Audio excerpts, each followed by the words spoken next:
मोनू ने सब कुछ देख लिया। पापा पापा मुझे आपका मोबाइल दो ना, मुझे गेम खेलना है। 8 साल की छोटी सी गुड़िया ने अपने पापा सोहन से गेम खेलने के लिए मोबाइल की मांग की। सोहन ने कहा नहीं बेटा, अभी काम है, मुझे बाद में दूंगा। गुड़िया ने जिद करते हुए कहा नहीं पापा दो, मैं तुरंत गेम खेल कर दे दूंगी। सोहन ने फिर कहा नहीं बेटा, मैंने कहा ना, मुझे भी काम है, बाद में दूंगा।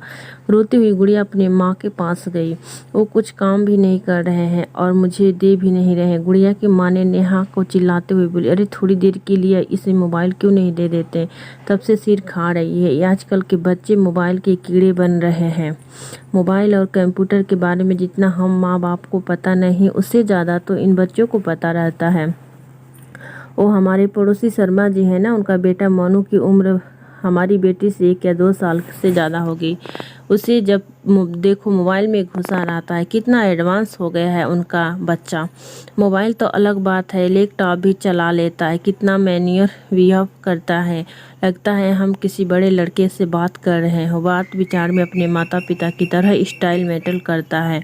और छोटा बच्चा, उसके माँ बाप भी तो कितने फ्रैंक रहते हैं, सबके साथ साथ बैठकर टीवी देखना, मूवी देखना सब करते हैं। कितने सारे गेम ला कर रख दिया है।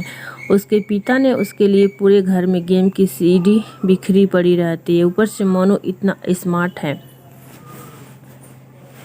कि वो खुद ही इंटरनेट से गेम डाउनलोड कर लेता है। उसके बेटे को कभी रोते नहीं देखा। दूसरी तरफ हमारी बेटी को देखो, बात बात पे रोती रहती है, हर समय मोबाइल की रट लगाए रहती है। एक आप हो कि उसे तो मोबाइल देते नहीं। सोहन ने कुछ सोचते हुए कहा, वो सब तो ठीक है, उसके गेम खेलने के लिए एक अलग से मोबाइल दे दूंगा, लेकिन इससे वो ज़्यादा मोबाइल यूज करेगी तो उसके आँख पर बुरा असर हो सकता है।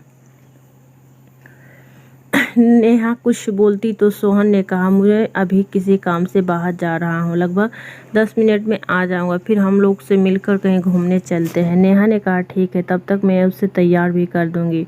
लेकिन 10 बज गया, सोहन 11 बजने तक भी वापस नहीं आया। इसी बीच नेहा ने उसे फ़ोन लगाने की कोशिश भी की, लेकिन उसका फ़ोन हर समय व्यस्त ही बता रहा था। नेहा को सोहन की चिंता होने लगी। नेहा, आखिर क्या बात है, अभी तक सोहन आया नहीं। लगातार कोशिश के बाद आखिरकार एक बार सोहन का फ़ोन लगा ही गया। फ़ोन लगते ही नेहा बोली, उठी, क्या हुआ? 10 मिनट का बोल के 1 घंटे से ऊपर हो गया, तुम्हारा तो पता नहीं। सोहन ने बताया, आज के कल घूमने का प्रोग्राम कैंसिल कर दो, आज हम घूमने नहीं जाएंगे, अगर जाएंगे भी तो शाम को।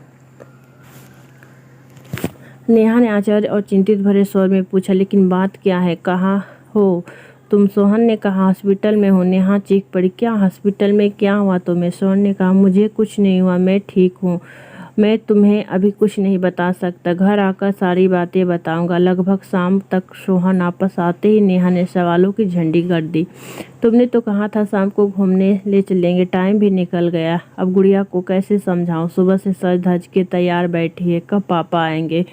वह हम सबके साथ घूमने जाएगी। सोहन ने कहा, उससे किसी तरह समझा बुझाकर खिला पिलाकर सुला दो, मुझे तुमसे कुछ ज़रूरी बात करनी है। नेहा ने ऐसे ही किया। रात को सोते समय नेहा ने सोहन से पूछा, अब बताओ क्या हुआ, आज दिन भर किस काम से बाहर रहे?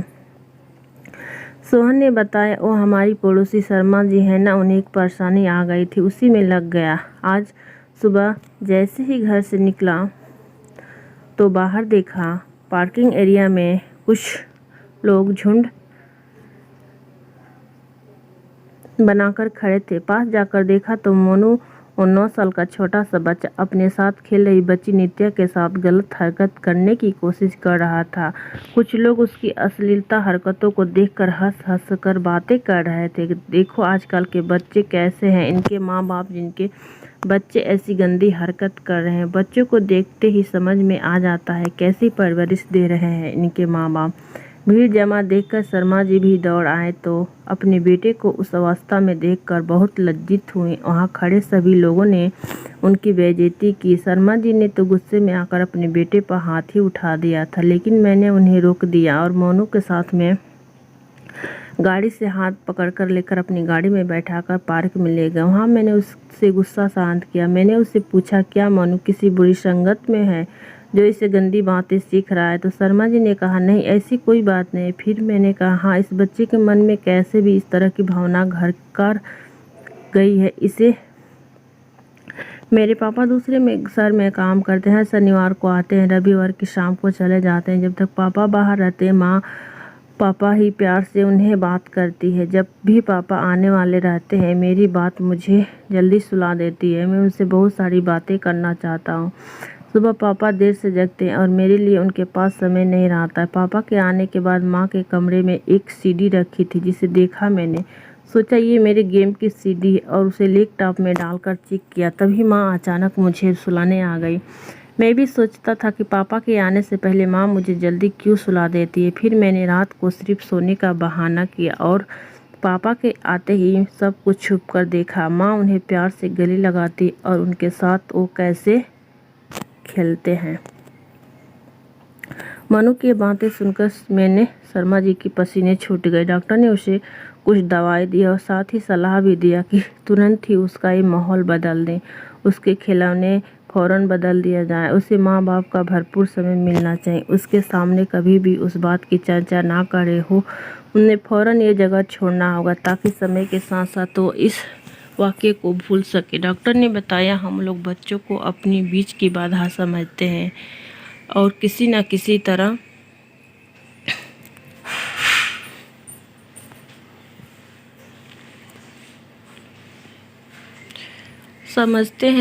किसी न किसी तरह